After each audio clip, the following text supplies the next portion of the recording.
Hello, welcome to a special edition of Shoot the Defence. It is my top 5 matches. I'm your host, Stel, and my guest, this gentleman has played in the Eredivisie, he's played the Euros, he played for Milan.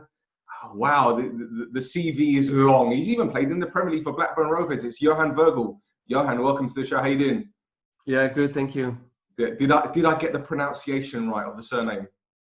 You know, every part of the competition I've played, like Italian, they told me Vogel, and in the French part is Vogel, and in the UK is, how you pronounce it? Vogel. Well, yeah, Vogel. I pronounce it Vogel because you got. Yeah, doesn't matter. I'll just call you Johann. That'll be easier. Yeah. Brilliant. Okay, well, you've chosen 5 matches. 5 very intriguing matches, and we'll begin with Euro 96. Switzerland won, England won. I'm sure you're aware it was the first tournament in the UK since 1966. Kubalai scored a fantastic goal for you guys, obviously from the spot. Alan Shearer gave England the lead. But for you, why was this one of your important matches or most memorable matches? Because obviously to play with Switzerland is a big honor, firstly.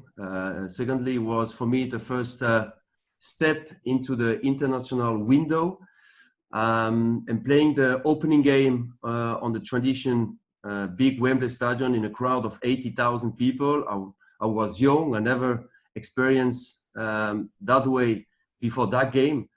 And showing as well and looking as well on the pitch, on Wembley pitch, it was like a green grass. It was really fantastic. And we drew against England on the opening game, and I made a good appearance, a good performance. So that's why it was for me the first step into the international football. Yeah, I can imagine. And you were up against Paul Ince and Paul Gascoigne that day. Ince was a very combative midfielder, loved to get involved in tackles, and then Gascoigne was just so skillful. When Arthur George picked this team, who were the danger men in his eyes?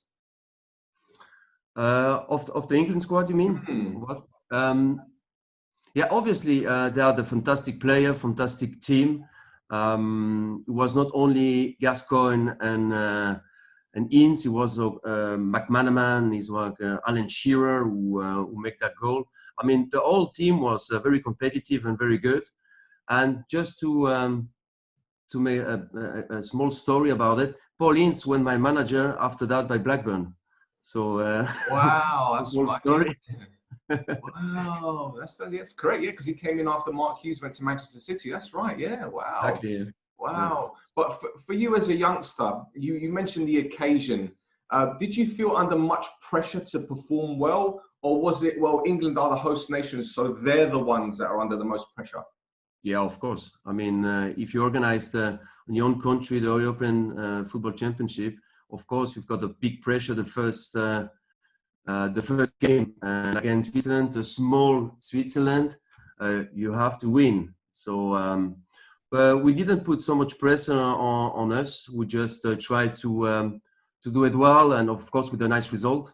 And for myself, for my own performance, I had nothing to lose, just to enjoy the game, enjoy the whole atmosphere. And maybe that's why I maybe could perform on that level. Well, a lot of those players were quite young as well, weren't they? I remember Ramon Vega, Stefan Onsho, who else? The Sforza. Yeah. All relatively young. So as you guys being youngsters, your first major tournament, did you feel, let's go and enjoy ourselves? Because a lot of people are saying, well, you know, they're not going to really do too well. So let's go enjoy ourselves, have fun, learn from the experience. Yeah. And of course, and Roy Hodgson just was manager until December. So Arthur George came in, and he didn't have enough time, to build his own team. So that's why we were a bit not in a certain way how we go to perform, because we never play together. So it could go wrong, it could go as well. So that's why it went well for that game, but later on was a bit more disappointed for the result. That's understandable. Okay, well, the next game, let's talk about this one. It's another Switzerland match. It was in Turkey. I believe the 4-2 loss in Turkey, but you went through on away goals. Now, I remember watching the highlights of this one back in 2005, and the atmosphere, well, it was at Fenerbahce Stadium, wasn't it? Yeah. The atmosphere was electric, and you'd expect that from going to Turkey, but you silenced the crowd after literally a minute, and then it was back against the wall for them. But you know, you scored the second goal, the second away goal with, was it 20 minutes or 10 minutes to go? And then obviously it was over. So obviously I know why this is an important match, because it was a qualifier, wasn't it? It was a playoff game, the 2006 World Cup. So in terms of the most memorable part of this match, was it the preparation? Was it the actual victory away? Was it what stood out most for you? So first, you have to understand that the World Cup was in Germany in 2006, and as you know, in Germany there are living about maybe 6 million Turkish people. So for them, for that point of view, was very important to be part of the World Cup. And the first game we played in Switzerland, we won 2-0, I think. Yep, that's right. 2-0, and some supporters that just made some bad comments when the Turkish national hymn went on. So that's why when we came in Turkey, we were they just smashed bottles at the bus, and we couldn't train and day before. So and during our own national hymn, they just whistling all the way through. So you couldn't listening at our national hymn. So that started like that, and for us, luckily, we made the first goal and we won at the end 4-2. I don't know if you remember after the game when it was like the people, we have to run into the dressing room, and some fans were trying to get on the pitch, weren't they? It was very, very fractious, raucous, as they call it, very intimidating. But I think it shows the bravery of your team to go there and just blank all the noise out and just play your game. Okay, granted that they scored 4 times, but by the time Tunçay made it 4-1 or 4-2, sorry, the game was over anyway because you were through on away goals. So, you know, and again, quite a young team. I think Philip Senderos was there, Barnes was there, yourself, who else? Yakin, Fry. Yeah. But Yakin has Turkish heritage as well, doesn't he? Yeah. So how was that for him going to Turkey? Was that difficult? I think because you know, your blood is as well from Turkey, so I think it's a massive game. It was a massive game for him, and I think that gave him extra motivation to perform on the high level. Yeah, and we mentioned Paul Ince and Paul Gascoigne in the previous game, but you faced Emre, wasn't it? Emre in the middle of the park. How good was he? Because we saw him at Newcastle, but he wasn't as good as what he was in Turkey. Yeah, he's a very aggressive player, technically very good, and I think he played as well for Inter Milan, I think. That's right, yeah. And I played in that time for AC Milan, so I knew him, he knew me. So, but it was quite on the same position, and we compete against each other. But it was a very, very important player for them. Yeah, and me for Switzerland. Of course, and you know, you mentioned the aggression and what happened after the game. Is it true that who was it? Stefan Grichting? Did he go to hospital? Is that right? Yeah. After that, but nobody knows that story. So I'm glad to give you the insider why when the ref whistled the end of the game was just 2 minutes before that. Senderos told me, "Oh, you know, I'm so scared. When the ref is going to whistle the game, I'm running to the dressing room." I said, "No, but just be focused on the 2 minutes, but because we are not qualified yet." Okay. So the ref whistled. He ran into the dressing room, and we, like every other player, ran behind him. Right. So that's why everybody was chasing us, the Turkish player, the staff. And when we get into the tunnel, it was policemen, it was everybody. We get some kick out, everybody, and Richting, obviously, he get a kick behind his Back. ass. Nice, yeah. And yeah, he was bleeding, and that's why he had to go to the hospital. And we, as a player, we have to block the door because everybody wanted to go into our dressing room to fight. So it was kind of disappointed after the game. Yeah. But is that because of the comments that were made in the previous game, or was it there was just anger? I don't know. The anger because of two things. I think because they lose, of course, because of all what happening before the game, and they didn't get through, and they could go to the World Cup in Germany in front of 6 million Turkish people. So that was the main disappointment, I think, for them. Mm. So how was it getting to the airport and leaving the country? Was it difficult for you guys? No, to leaving the airport and going to Switzerland was okay, but it was just before the game when we waited like 2 hours for suitcases and passport. It went for 5 hours. I mean, it was kind of that game before the game, but like you said, we had a competitive team, young team, and it went well for us. So good point for us. Excellent. Okay, let's talk club football now. And the next game, PSV 3, AC Milan 1. It was a Champions League semi-final match, which Milan went through on away goals. They played Liverpool in the final in Istanbul, which we know what happened there. I don't want to talk about that because I'm a Man United fan. But so you lost the first leg 2-0, but Ji-sung Park made it 1-0. And then you guys then made it 2-0.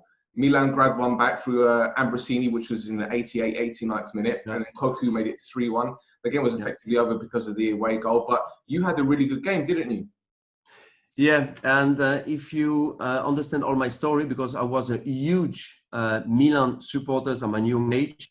If you remember with Gullit, Rijkaard, Van Basten, it was for me as a young player and young man, it was a massive experience to watch them playing, and I was a massive supporter. So playing in front against my idols in front of me and my team, my club, it was a huge moment for me in terms of emotions. Yep. And of course, you forget that during the game, but it was really affecting me emotionally playing against Milan. And it was disappointing that we didn't went through, but I made a massive impress on Milan boss. And with that game, I could move afterwards to AC Milan. A month later, I signed for them. So for me, it was, from that point of view, disappointed that we didn't get through to the final. But for my career, it was just fantastic. It was your stage, wasn't it? That was your stage to show Ancelotti what you could do. And you faced Seedorf, Pirlo. Who else was in that team? Gattuso, Kaka, Nesta, Cafu, Stam. Wow! Everybody was there. Was at that point of view, I think was 15 years ago. Was the best club of the world. That's right. They got to the final, and then a couple of years later, got to another final and won it. But when you look at that team that you were in, that PSV team, when you got Van Bommel, yourself, Koku, Venegov, Hesselink up front, and we had you had Gomez in goal, Alex at the back. This was a very, very good PSV Eindhoven side, wasn't it? Yeah, it was. It was a fantastic team with a fantastic manager as a Gus Hiddink as well. Yeah. And the triangle with myself, Koku and Van Bommel, it matched at the very beginning of the season. It was the harmony between us three. Van Bommel was more the offensive player. I was more the holding player, and Koku was more in balance between those two lines. So it went very well, and we understood us blind. Well, Van Bommel was a very physical midfielder, as was Gattuso. You've played with and against both of them. Which one would you say was the most difficult one to play against in terms of the physicality? Difficult to say because I play always with Van Bommel, but never against Van Bommel. But Right. I play Against the training session. Surely you've. training session. Yeah, those two are very similar because at the training session they always want to win. They are like that, or in the training session, and it was very difficult to play because it was very physically. But I would say maybe Van Bommel was a bit more technical as Gattuso, but those two are really important to keep the balance in team. Absolutely. And on the subject of Philip Cocu, he's now the Derby County manager. Are you surprised that he came to England to manage at that level? Because he did well in Holland. He did all right in Turkey. I know it was a bit of a disappointing end to his time at Fenerbahce, but are you surprised he came to Derby County? No surprise at all because it's a big. The championship is very variable and very high standard, and very good teams. Maybe if he knows if he does well in the championship, maybe is something in the Premier League will train a Premier League team. So I'm not surprised because his character is very gentle, calm. He understands football like nobody else, and as a manager, you need those strength to compete and to show good results, and he does well. One more thing about your time at PSV, in terms of the rivalry, because I've been to Amsterdam a couple of occasions, and I've been to the Johan Cruyff Arena, and you see the history of the club. I know that PSV Eindhoven is another club steeped in history, as are Feyenoord. Those are the three big teams in Holland. We know about Twente and Utrecht and all these other teams. But those three, what can you tell me about the rivalry between the clubs? You have the history of Ajax and the culture of Ajax and the success of Ajax. Ajax is the number one in Holland. That's no doubt about it. And Feyenoord and PSV try to compete against Ajax. We had, in these 6 years where I played for PSV, we went 4 times champions. So in that time we were a little bit better than Ajax. But in Amsterdam you've got lots of people, lots of young players. They've got in the academy they are doing very well because there are very good young players involved in the academy. And as you know, the first team let the young players play. Maybe less in PSV and Feyenoord, but Ajax is still the number one. Absolutely. Wonderful. Great stuff. Okay, next game. Wow, now this one, big one, this one. Milan 4, Bayern Munich 1. Now this is a very, very interesting game because I remember Shevchenko missed a penalty, but then he scored straight after. But yeah, it was a very fascinating game. I think wasn't it 1-1 or was it scored from the first leg? 1-1 from the first leg. Yeah.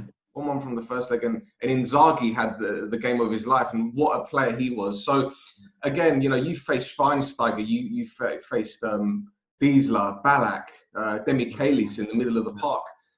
Big win for you, and as you said before, the club that you supported. Yeah. Now, for me, being part of a Milan game, the quarterfinal of Champions League in my dream club, for me was a big honor, and it will always stay in my heart forever. You have to understand, when we drew in Bayern, I was on the bench and I came maybe the last 15 minutes, and Gattuso couldn't play at the return game because he get booked. Yeah, suspension. And as soon as I get off the pitch, came Galliani to me, was the president at the time, and he said, "Johan, are you ready for the return game because you're going to play?" I was just off of the pitch. He was already in the return game, and I said, "Of course I'm ready. I'm born ready." So came the return game was 2 weeks later, and I played. And I played a good game, and we went through to the semis against Barcelona. And for me, being on that stage for my with my dream club was something fantastic. I can imagine it. And you played again. Well, you played with some incredible players. I mean, even if you look at the defense, Nesta, Stam, Kaladze, Serginho, midfield, you had Pirlo and Seedorf, Kaka, Shevchenko. Me as a football fan, I don't know where to start to ask you these questions. I've been doing podcasts for 8 years, and this is the first time I'm thinking, where do I start with these questions? Okay, let's talk about Pirlo for a start, because there's a lot of fans out there that love him in America and obviously in Italy. He did very well at Juventus, but it was at Milan where he really shone. He didn't do well at Inter, but when Ancelotti got him, he said, here you go, this is your stage. What was he like? I think he was by Inter before going to Milan, and he was playing number 10.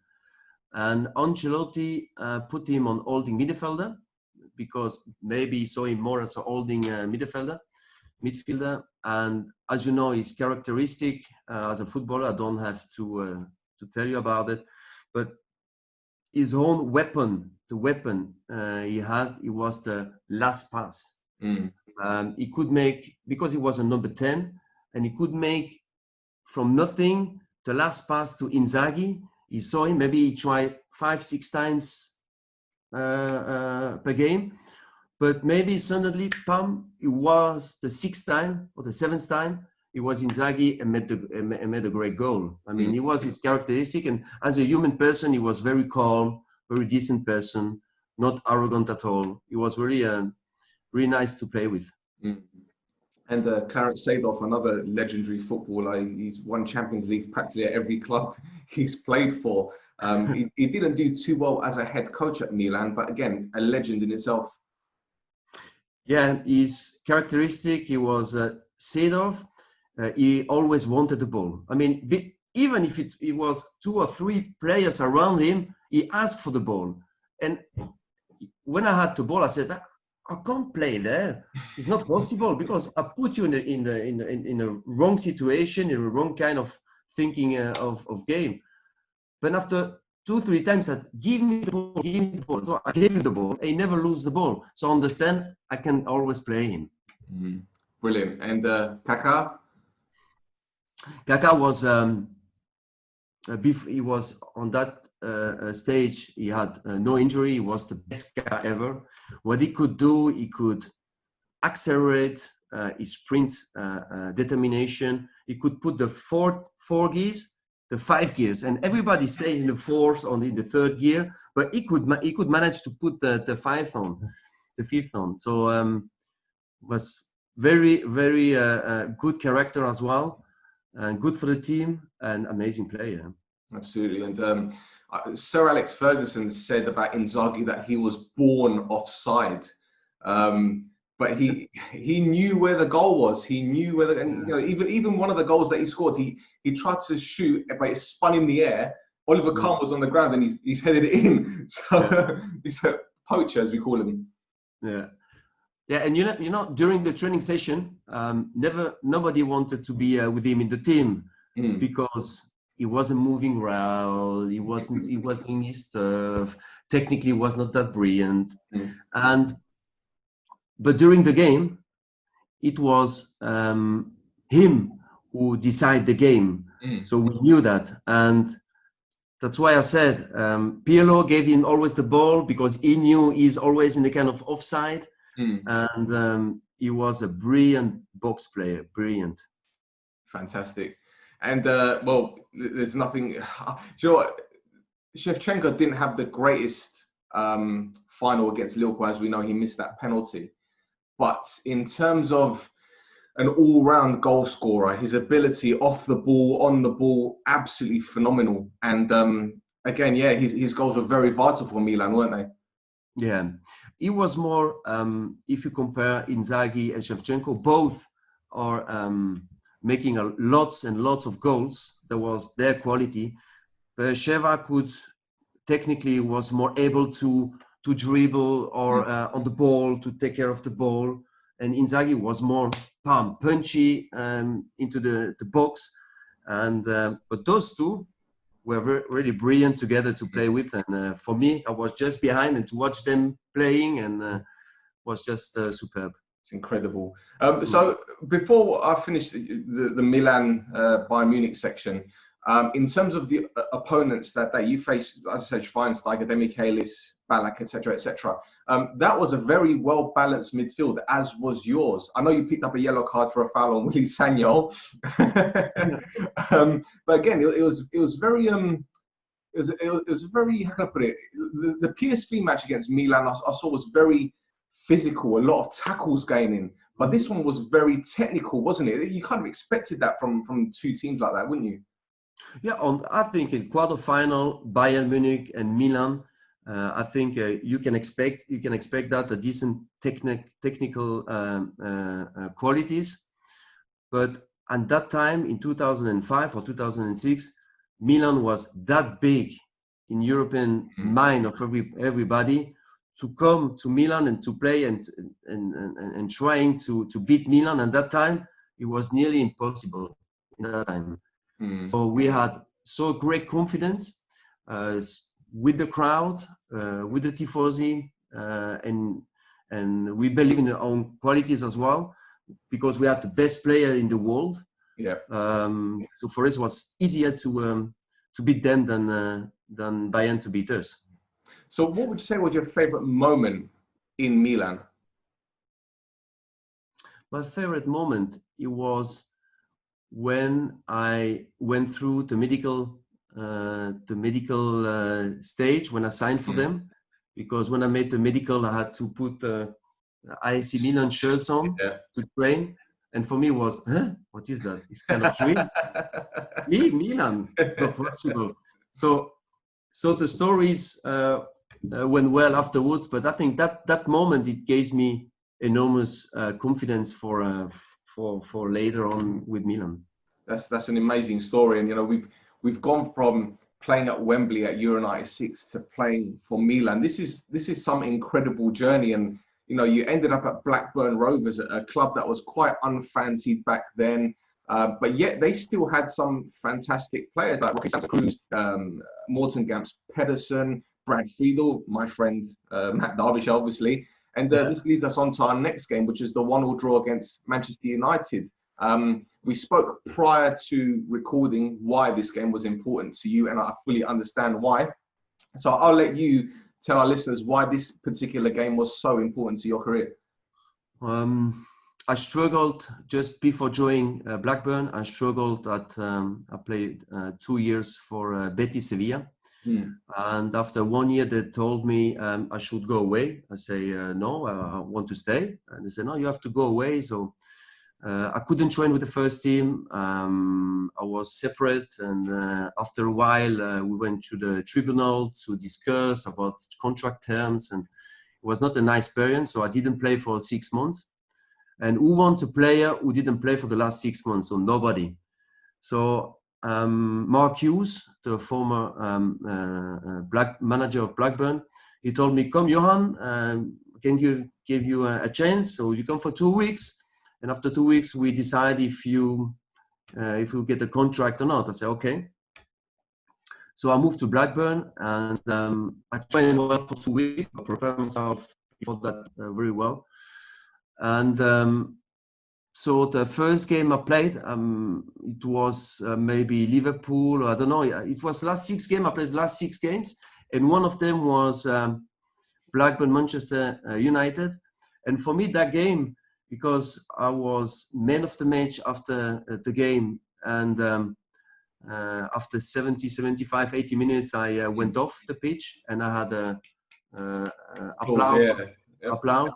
And that was for me a nice revenge of the last 2 years I struggled for Betis, that I could show the people, and I could show myself as well, that I was still able to perform at that level in the Premier League, which is obviously the best competition in the world. Well, you faced Michael Carrick and Paul Scholes that day. And a lot of people, myself included, obviously because I'm a Man United fan, believe that Paul Scholes is one of the best midfielders that the Premier League has ever produced, so to speak. And you playing that game, being the man of the match, and keeping him quiet, because I was at that game and I remember how well you played. And I think you went off with 5 or 10 minutes to go. And I remember the ovation that you got from the Blackburn Rovers fan. I thought, wow, we're losing this one. But you know, and now he's gone off. It's a good thing for us, because it might let us play or dictate the tempo a bit more. And as you know, Carlos Tevez scored the equaliser right at the end. But yeah, how do you rate Paul Scholes in terms of the other midfielders you played with or against? Is he up there? Paul Scholes was an amazing player. If you saw him on the television, you saw, yeah, he's not big, he's not that, but wow, technically fantastic, great eyes, move good, search position, tackle right, being aggressive. He's got all the strengths you need to perform on that level and to be one of the best midfielder on the world. And in that game, obviously, I had him under control, and in the 50-50 duels, I won them. So he was, in 1 or 2 occasions, he was a bit frustrated. Yeah. That's why he was, I think, booked the game. And I had a little bit advantage of those duels. So I think normally he's got them, but in that game, I've got them. So that was a nice revenge for me, and showing I can still compete against one of the greatest midfielders on the world. Brilliant. Well, Johann, listen, it's been absolutely brilliant having you on the podcast. There's one more question I need to ask you before I let you go. And I asked Zubi this, Pascal Zubabul, asked him this question. And he said, it's going to take me too long to think about this. So I'm going to ask you, if you can think of 11 players, the 11 players from goalkeeper, defenders, midfield attackers that you've played against, the best, who would you say are in that 11? Play against? Okay. Yeah. So I'll make it quick, huh? Yeah. All right. Okay. I would say Gomez in the goal. Okay. But I play with, but I think he was one of the best goalkeeper. Mm-hmm. I would say central defender. I would say Alex. Okay. Maldini, Nesta. Okay. Left defender, I would say Serginho was a great player. Mm-hmm. On the right position, I would say Stam. Okay. Obviously he's a central defender, but he could play on that. Right back for Milan, didn't he? Yeah. Then I would say Pirlo. I would say. Yeah. I would say Seedorf on the left side. Basically, it's obviously it's the Milan from 15 years ago. So make it easier, yeah. Shevchenko, Inzaghi, and. Well, the thing is, you played against Makelele, Vieira, the Thierry Henry, Zidane, and this was. Zidane as well, yeah, of course, yeah. So yeah, of course, Zidane. Yeah, no, of course, yeah. But see, so of course, I need time to reflect on that. That's fine, because you know what, again, you know, I've had footballers on this podcast who perhaps haven't been huge names, but their stories are incredible. But you have played at the highest level against the best. It's just incredible. And again, thank you so much for your time, Johann. It's been an absolute pleasure having you on the podcast. And I hope you can come back on again, because, you know, we talk about European football. We do Serie A reviews and, you know, Bundesliga reviews and all that. And yeah, maybe we'll do a Swiss show one day, because you play for Grasshoppers as well. Grasshoppers on the second division at the moment. Yep. But the Swiss competition will restart now, like England as well. So why not? I'm here. Brilliant. Well, Johann, thank you ever so much for your time. Do you have any social media that fans can maybe tweet you, or Instagram, anything like that you can promote? I'm a bit of the old generation, and Facebook, I added everybody, no problem. And Instagram, I'm more on the private side, and I don't need that blue stick yeah. to being myself. You don't need it. Well, Johann, again, thank you ever so much for your time. Really appreciate it. And yes, we will do this again, 100%. Thank you. Okay, thank you very much. You have a lovely weekend. Thank you. Bye. Bye-bye.